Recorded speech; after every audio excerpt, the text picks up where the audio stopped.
Good afternoon, and thanks for joining us for today's Healthline 3. I'm Courtney Butts. Healthline 3 is where we like to focus on ways to help you live a healthier, happier, and pain-free life. We'll be taking any calls that you have and answering any questions that you may have as well live in the studio today. Those phone lines are not open just yet, but they will be soon. And as a reminder, when you do call in, make sure you're in a quiet room. If you're watching on your TV, you should turn that all the way down so that we can hear your question clearly.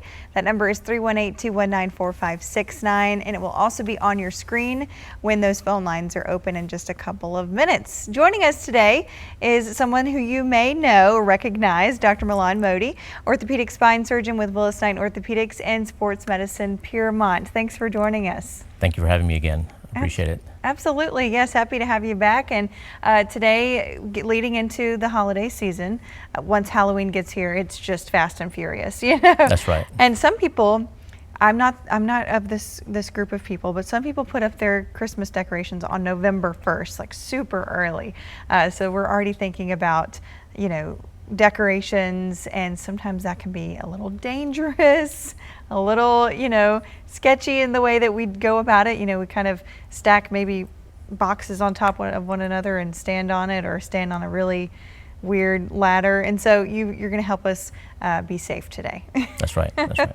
I think last year when you and I spoke about this same topic, it was just a week before Christmas. Okay, so this time we said, let's do it, you know, before all the holidays, right? So you got Halloween, you got Thanksgiving, you got Hanukkah and Christmas coming up. So all these holidays are unique in the sense that, you know, they're have unique decorations, unique festivities associated with it, and then of course unique hazards that come with those decorating and the festivities. Absolutely. So in your practice, first kind of backing up a little bit, tell us a little bit about what you do. You're an orthopedic spine surgeon. So what does that kind of entail? So that's correct. So I did my training in orthopedic surgery, and then I did specialized fellowship training in spinal surgery with both orthopedics and neurosurgery. So my focus is essentially on everything neck and back related. Mm-hmm. So I have partners who take care of hands, shoulders, hips and knees, and foot and ankle. My focus is on the spinal health of the patient. Mm-hmm. Even though I'm a surgeon, I would say 85–90% of our practice is focused and dedicated to non-surgical care, you know, meaning taking care of the patient with simple, non-invasive therapy, physical therapy, medications, education. So we've focused a great deal on educating the patient, just kind of like what we're doing today, on educating patients about their spine health and how to prevent injuries. Right, yeah, and I'm glad you said that, because a lot of times people may, you know, get nervous if they're referred to somebody like you, because they automatically may think, oh, he's an orthopedic spine surgeon, I'm going to have surgery. And that's not always the case. That's correct. That's not always the case. So there's so many different treatment options available, and I think more and more available with biologics, certain types of injections, and then stem cells around the corner, you know, once we get FDA approval from that. So there are a lot of also technology changes that are happening that are allowing us to do what we call minimal invasive spine surgery with smaller incisions to get the patient home either the same day or the very next day. Nice, nice. Okay. And so kind of going back to the holiday season, do you notice an uptick in people that come visit you during this time of the year because of those neck and back injuries? Most definitely. I think around the country, and even this area, we see that an uptick in terms of ER visits, urgent care visits, for not only neck and back issues, but also hip and shoulder and foot and ankle issues due to some of the holiday hustle and bustle, including falls, and especially falls off ladders and step ladders. Yeah, I can imagine that. And so in addition to just being a busy time in general, as you mentioned, the hustle and bustle, I feel like there's a lot of stress that comes with the holidays, maybe stress that we unnecessarily put on ourselves. Do you feel like that can increase someone's risk for hurting themselves? Definitely. So, you know, during the holidays, we definitely have increased stress, not only sort of psychological, but also physiological, because our routines are changed. You know, we might have more family visiting. We may have to prepare a bigger meal. We have to do some shopping. We have to go in rush hour. You know, we are traveling through airports and roads. You know, they say up to 50 to 100 million Americans are on the road or in the airports during the holidays. So that includes Thanksgiving, again separately in Christmas. And so all that adds to stress. And so when you're stressed out, your body responds differently, so it responds physiologically differently, and you cannot respond in the same way if you're not stressed out. So, lack of sleep, lack of hydration, and not employing proper body techniques and proper body mechanics when you're traveling, like long drives or long flights, those all can lead to injuries as well. Right, yeah, and I even think when you're stressed, you're kind of tense. And your muscles might be tenser. Do you think that contributes to muscle strain or even injury, more prone to injury with that kind of resting state, if that makes sense? That's correct. No, so I think when you're stressed out, you're definitely more stiffer. As you said, we carry a lot of our stress up in our neck and upper back area. And then if you already have some spinal issues, underlying spinal issues, that exacerbates it. That makes it worse, So I agree with you completely. Okay, right. Okay, and so you talked about body mechanics and proper techniques to lift things. I think about you're getting a lot of Amazon packages probably for Christmas, and you're trying to haul those into your house. I'm guilty of picking up something that I probably shouldn't be, and just I'm rushing, and you're not thinking about lifting properly, as if you're in the gym, you're thinking more about your mechanics, but when you've got that big Amazon package, you're probably not thinking about that. So what are some things that people can do to properly pick up a package and bring it inside safely? That's right. I think the best thing they can do is make several trips. So again, instead of trying to lift 4 or 5 packages at one time, make several trips, especially if you're uneven on your feet. Making those several trips, it takes longer, but it's safer. The other thing you can do is keep it close to your body when you're lifting. The more you lift away from your body, or if you try to hold 3 or 4 boxes all at once and you're kind of keeping it away from your body, that's going to increase the stress and strain on your body. And then lifting with people always say, don't lift with your back. And what that means is keeping your back stiffer, bending down, squatting, lifting with your hips and knees, so you're really lifting with the biggest muscles of your body, which is your quadriceps, which is your knee muscles, rather than lifting with your back. So keeping your back stiffer, bending down, and lifting a box, especially if it's a heavy box. And then don't be afraid to have a neighbor or friend or family help you, especially if it's a heavier box that's waiting for you outside. Absolutely. Well, we do have our first caller. Thanks for joining us, and what is your question today? Hello, this is Lisa Day. Hi, Lisa. Yes, what's your question? My question is, the doctor recommended an epidural shot for me, and it worked beautifully. And I also wanted to ask him if the steroid and the anesthetic is necessary to provide that kind of health, or could I just do the anesthetic?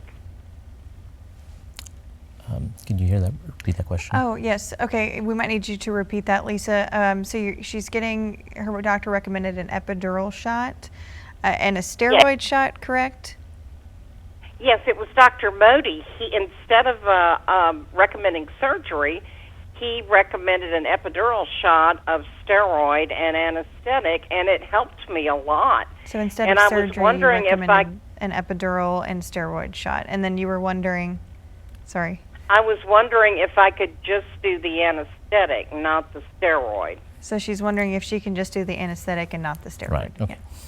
So I'm glad that the injection helped you, the steroid and the anesthetic we recommended.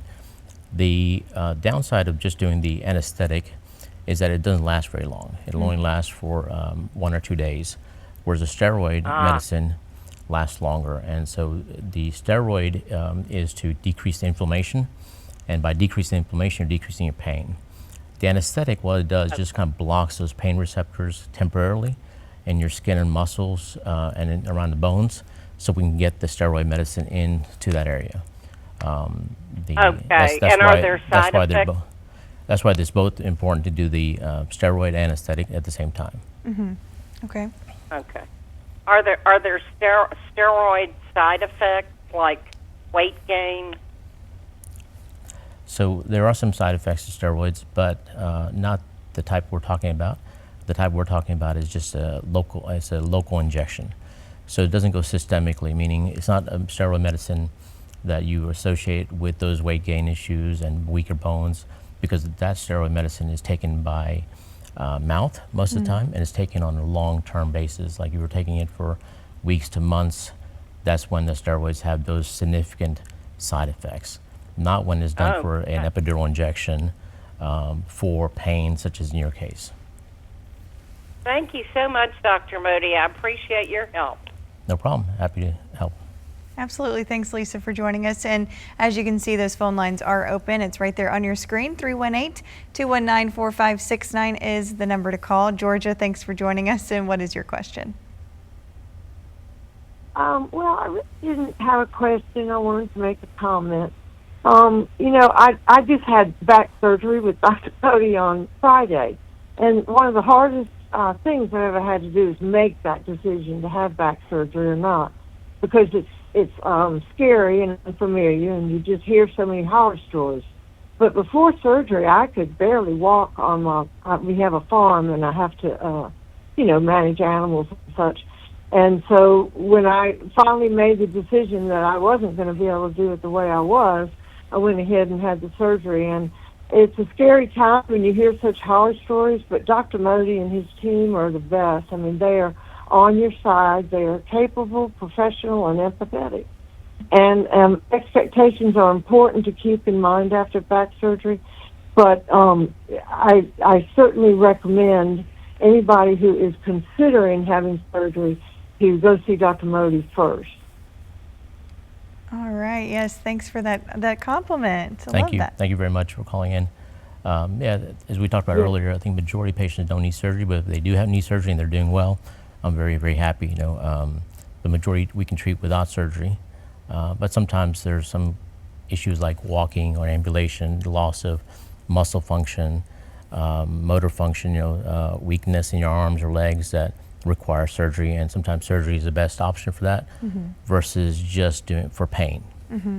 Yeah, when it's impacting your quality of life. That's right. I'm sure that's a telltale sign that you might want to consider surgery. And it's a scary decision for sure, and it's not one that probably is easily made. So, but that's why we have professionals that can tell you when it's time or what you recommend. So that's right. Great. All right. Yes, if you have a question, we are talking about neck and back injuries, especially during the holiday season.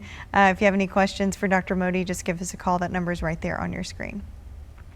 So we are at that point where people are maybe just now putting out some decorations for Halloween, but then this goes all the way through, maybe even through January, when you're taking down those decorations. And so, what kind of injuries are we seeing, or what you see in your practice, and how can we prevent them? Let's talk a little bit more about specifics. We can talk about ladder, body mechanics, and so on. Yep. So in terms of the ladder safety, I think I would recommend, a 3-point contact. So 2 feet, so that's 2 points right there, and one arm holding onto the ladder. So then you have the other arm free to do the decoration. But when you're doing that, just make sure 3 points of contact with the ladder and avoiding the top 2 or 3 rungs of the ladder, 2 or 3 steps of the ladder. Making sure you have a spotter if you can, find a friend, family, neighbor, anybody who can help you spot, by being there, holding the ladder. Even though most ladders, especially an A-frame ladder, is supposed to be stable, it's always best to have somebody on there. Instead of trying to get it done quickly, do it safely. So in terms of ladder safety, that's very important. And then when you are up on the ladder, make sure you wear proper shoes or with traction, not socks. Because we can easily slip on those kind of things. Going back to what we talked about earlier, if you are not stable on an even ground, the chances that you'll be stable on a ladder is less. And so you're more prone to falls. And falls are okay, and most of the time we can deal with it, bruises and minor things. But sometimes when falls lead to broken bones, head bleeds, spinal injuries, those are the things that we really worry about. Again, those are not very common, but we worry about that, especially if someone who's like an older person with weaker bones and on blood thinners. So if that happens, then I think seeing going to urgent care, ER, sooner than later is better. Right, and also, in addition to having a spotter, I think, maybe it's important to let somebody know that this is what you're doing. So if you're not back, or if you haven't heard from that person in a while, you want to maybe check on them, because that can, as you said, it can be very serious very quickly, in rare cases, but it happens. That's right, So. no, exactly, I agree with you. It's almost like, when we get on an Uber or Lyft and you can share your ride details. Yeah. So take a picture of the ladder and send it to your loved one, so they know you're getting on the ladder. Especially if you're going to be by yourself and try and do this. Right. Yeah, and especially if you're doing it on the concrete or something like that, can be really scary. But then it's not much better in the grass, because that's even more unstable in most cases. Correct. When you're in the grass area. And the things we find, very humorous or funny, like in the movies, someone hanging off a roof Right. because they're trying to hang the lights up. In real life, unfortunately, it's scarier. It's scarier, and that can have some significant consequences. So unless you're, Santa, or unless you're a certified roofer, try to stay off the roof. Try to, get the professionals to hang those lights up on the roof. Absolutely. Yeah, unless you're Santa, I love that. So, what are some of those common ways of getting hurt? I mean, you probably see, like you said, the bruises, maybe muscle strains, but then that can lead into broken bones. So how do you treat that gamut of injuries? So majority of times, if it's just a minor bruise, minor sprain or strain we talk about, it will get better within a few days, maybe a few weeks, depending on how old we are. We bounce back less as we age, so how we bounce back at 10 to 20 years age is different than how we bounce back from a fall at 40 to 50. But if we can take some Tylenol and give it some time, ice it, initially you want to ice it rather than heat it. First 24 to 48 hours, ice that bruise, ice that swelling. And if it's getting better and it's getting less and less painful, then you may not need more treatment. But if you find that you're hurting at the same level after a few days, if you find that the pain is even the same when you're at rest and not moving around, those are signs that we call that red flags in the medical world, and we want to kind of see you sooner than later. Because if you're resting and you're still hurting at the same level and hasn't gotten better after a few days, then those are red flags. Other red flags, are you can't walk anymore. You can't walk because of the pain from the fracture, if you have a fracture, or there's nerve pain that's shooting down the leg, or there's arm pain shooting down the arm. Then those are the things, those are red flags. Again, come see a specialist sooner than later. Call somebody, your primary care doctor, urgent care center, or a spine specialist like myself. Okay, yes, and fracture, can you tell us the difference between a fracture and a broken bone? Is there a fine line between that, or what does that typically mean? So it's a very good question. People have this question often. So essentially, in our world, it's the same thing.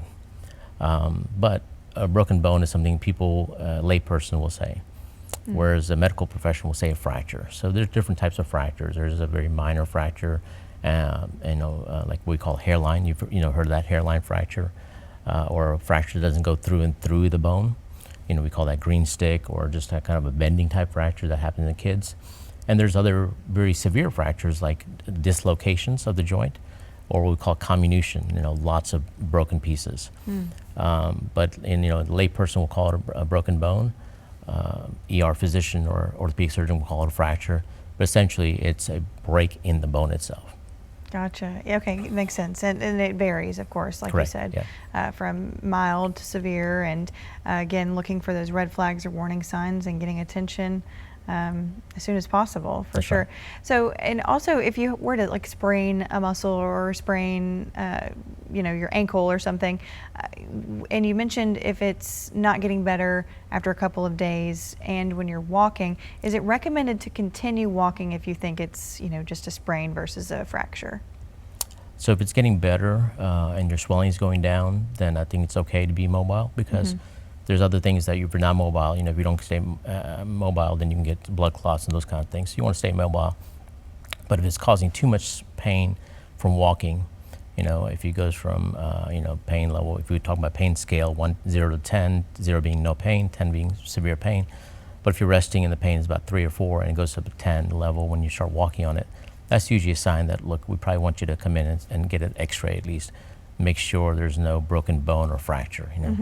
Okay, yes, good to know. Okay, so can you share some patient stories, especially that you've seen over the years leading up to the holidays or during the holidays of these injuries? Oh, definitely. So I think we have several patients that we follow routinely over several months or several weeks when they're having issues with their neck or back, but they're doing okay with therapy or injections. But sometimes during the holiday season, we had one last year that fell and tripped over an extension cord. So those are other trip hazards that can happen during the holidays, you know. And tripping over the extension cord ruptured that disc even further. So that shooting leg pain just didn't calm down after it ruptured more, and such that we had to kind of go in and do surgery to help that patient. And the patient did eventually had a good outcome and went back to enjoy the family. It was done an outpatient surgery, and they went back to enjoy the holiday festivities. But you know, these are the things that can happen just with a simple trip over an extension cord. So you know, I tell patients, you know, with these portable power banks that are available, a lot of the LEDs you can use with portable power banks rather than using long extension cords that can be a trip hazard. Yeah, that's a good thought too, because it happens, and you know, you don't really think about it. So setting yourself up for success always. But also I'm thinking when you're reaching and you know you're maybe trying to reach to put something on the Christmas tree or to put a decoration up somewhere high, can that cause strain, you know, on muscles or even in your neck when you're reaching up or overextending? Definitely. So I think you know, we have this. We all want the biggest Christmas tree, but some Christmas trees, you know, they weigh between just regular 5 foot Christmas trees will weigh 30 to 50 pounds easily. But the bigger the Christmas tree goes, you know, the heavier they are. Number one. Number two, the more time you have to spend decorating. And like you said, you know, we've had patients who have had known neck issues, you know, come in after the holidays decorating because they were up all weekend doing their Christmas tree, and so you're looking up throughout the whole process, and you're reaching all the time. And so that looking up when you have a significant neck issue or looking down sometimes can cause increased strain, along with the holiday stress we talked about, exacerbating the neck condition.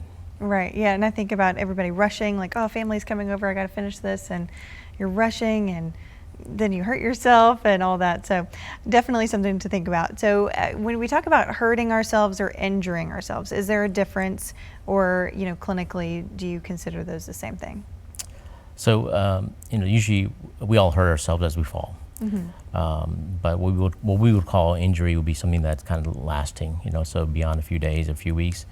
You know, so if the hurt gets better over time, you know, with some anti-inflammatories, Tylenol, just ice, and just a few days, then usually doesn't lead to an injury. But when that hurt goes to an injury, that's usually when they come see us, you know. So that could be, again, we talked about a contusion of the joint, a fracture, a disc herniation, you know, spinal cord injury, those kind of things. So yeah, we definitely don't want the injury, you know. Hurting and a little aches and pains and sprains and strains are common in our day-to-day life, unfortunately. Right, okay. And you know, with when should someone seek that medical attention? We've kind of talked about it, you know, in terms of if it's not getting better, do you recommend the best course of action going to your urgent care or even emergency room if it's really bad, or just calling your primary care physician? I'm sure it just depends on the situation. I think it depends on the situation, depends on how well you know your primary care, how quickly you can get into your primary care, how well you know your orthopedist. You know, we have specialists at our office, and we can get most people in within 24 to 48 hours, depending on where your aches and pains are: shoulders, hips, knees, spine. The other thing that I think you want to remember is during the holidays, people don't want to bother their family. You know, so they may say, "Well, I'll put it off until a few days later. I'll put it off for a few days later." But if you have any of those red flags that we talked about earlier, putting it off for a few days later could have worse consequences. So if you have those red flags that we talked about earlier, then I think sooner is better than later.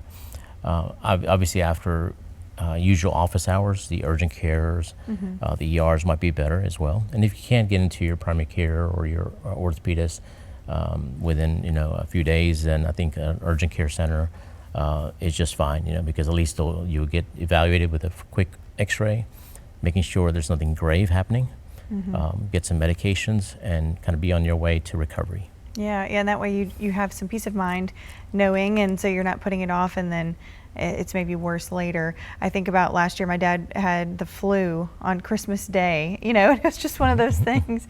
It's like, well, we had to figure out who's open, and same thing for those types of injuries. So you talked about icing that injury. Why do you recommend icing over heat initially? So what, I'm sure you heard of the acronym in RICE, rest, ice, compression, elevation. So most joints do well with that, rest, ice, compression, elevation. So if you hurt your ankle, knee, those kind of things, the first 24 to 48 hours, there's a lot of blood that rushes into that area to cause that swelling. And what ice does is kind of decreases the inflammatory process in that swelling, and that's what helps with that healing. After 24 to 48 hours, ice is not as important, and most people kind of switch to heat as long as they can tolerate it. And I have some patients who say, look, ice helps me even after 48 hours, and if whatever's helping you decrease that pain, then we tell them to go with that, because ice will also help your skin to kind of feel numb. So if you have you feel numb, then you have less pain as well. So it depends on the person, but at least in the first 24 to 48 hours, most physicians will recommend icing, and definitely elevation and resting it. Nice. Okay. And why do you think it's so important for someone to, a lot of times maybe these injuries come about because that person maybe doesn't participate in physical activity on a normal basis, and this is the most strenuous thing they're doing all year. Why is it important to keep up that physical health? That's right. We talk about the holidays, we think of Santa, as a jolly, happy man, but he probably is not in the best physical shape of his, of his life. He's, lifting the bag of gifts, climbing up and down chimneys, riding a rough sleigh over, snow. But, he probably conditioned himself to do these things, right? So if we think, so conditioning is very important, and also what's also important is stretching. So before you get up on ladders, before you're doing certain things, stretch, especially if you feel any aches or pains. So stretch that area, just like a pro golfer or a pro tennis player would stretch before the game. Stretch before you do some activities, especially activities that you're not used to. So unless you're a professional, holiday decorator, you're probably not used to doing all these things, and hanging lights up and looking up for so long with a tree. So stretch your neck, stretch your back, because that's really key in decreasing inflammation and decreasing pain and avoiding injuries. Yeah, right. Yeah, and practicing, you'd probably say practicing good posture all the time is probably of utmost importance. I check myself now, even having the tech neck, after, we've had so many segments of tech neck on Healthline, and so having to remember to have good posture, I'm sure that goes a long way too, even in preventing these types of injuries. Definitely. I think posture, like you said, it's very important. I think the last segment you and I did together was on tech neck, and so I think combining all that is part of what we call spine health or good body mechanics. Understanding good body mechanics, because it can decrease a lot of aches and pains and decrease visits to us in a way. So in a way we're shooting myself in the foot, but I think we want to make sure that we educate your audience and our patients, how to take care of themselves. Absolutely. Okay, so we have just about a minute left. If somebody was wanting to establish care with you, maybe they do have chronic neck or back issues, what is the best way that they can get in touch with you? So our clinic number is 318-212-3610, and then you can always call and get an appointment with us. So if it's your neck or back, we take care of that. I take care of that. And if it's your shoulders, hips, knees, foot and ankle, I have partners who also address that at the same clinic, same number, 318-212-3610. All right, yeah, and if you're unsure of what's going on, then I'm sure that the call, when you call in, that they'd be able to help direct you. Oh, definitely. So. Okay. Well, thanks, Dr. Mody. Learned a lot today, and this is Healthline 3 to help you prevent neck and back injuries. This will also be on our website, ktbs.com/podcast, and also on Spotify. Woohoo!